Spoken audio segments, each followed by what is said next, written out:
Hello my friends, the Game Boy Geek here, and today we're looking at a classic card game, Uno.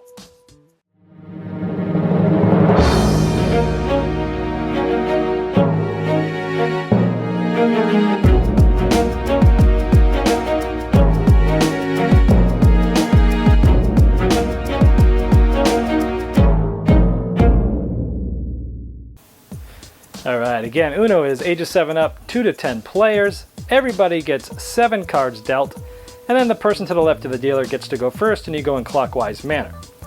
Now, there's a card turned over at the beginning of the game, and so you see a blue 4 there. Now, you can either play anything that you have in your hand that's blue, or any color that has the number 4 on it. So the first player might play a 1 blue, because it's also blue. And then the next player might play a blue 7. And then the next player might not have any blues, or he might have blues, but maybe he wants to change the color to red. And since this is a 7 and the card previous is a 7, they can play this, and now the next person has to play either a red or any color 7.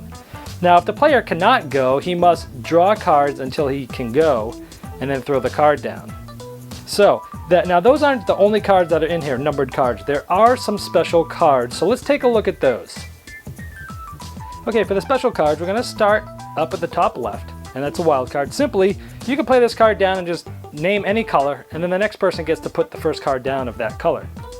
On the top right, you have a skip. Notice this one is a green skip. This can only be played when any other green card can get played, and it simply skips the next person. The mother of all cards is the draw 4 wild card. This is the one you see in the middle there. You can throw this down anytime, pick your color, and pick someone to draw 4 cards. This is the one that causes most arguments in the game. Then on the bottom left we have a reverse. Again, notice it's blue. This can only be played on blue. There's also one of these for all the colors.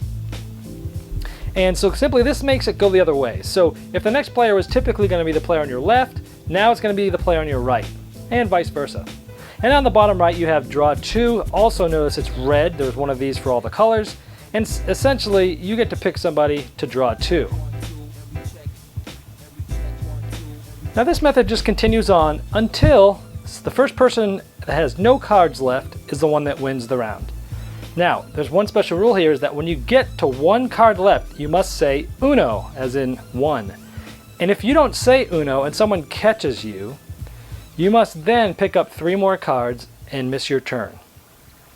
And so the player that wins is the one that has 0 cards and kind of discards all of their cards, and that's how you play Uno. Well, there you have Uno. So what do I think about it after all these years?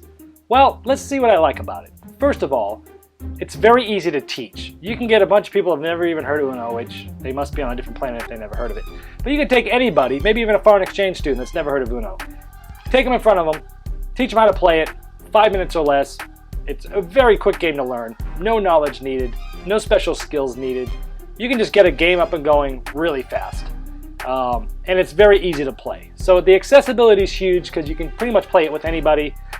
Since it's so small, it can fit in your pocket. You can also play it anywhere. Bus stop, train, plane, doesn't much matter. So the accessibility is probably really the strength of the old Uno. Now when it comes down as, is it a good game? Well, with 4 or 5 people, if I'm going to spend 15, 20, 30 minutes playing a game, there's plenty of others that I'd probably definitely pick over this one. But, it does have its place in our culture and our society as being the #1 card game. I could give it or take it or leave it. So, it's been around for a long time. It's really, I loved it as a kid, but now that I've gotten into many more board games, there's many other great games that I'd rather be playing with 30 minutes than Uno. In fact, there's another game that's just like Uno that came out in 1981, I believe, called the Mad Magazine card game. And it plays exactly like Uno, but there's actually some extra special wild cards, some special variants there that to me make that even more fun than Uno. So I don't even take Uno out anymore. When I want to play an Uno type game that's very simple, I grab the Mad Magazine card game. I also have a review for that game here too on my YouTube channel. So anyway, Game Boy Geek here. Can't recommend it. I'd rather play many other games, or if I really want to play Uno, I'll play the Mad Magazine card game.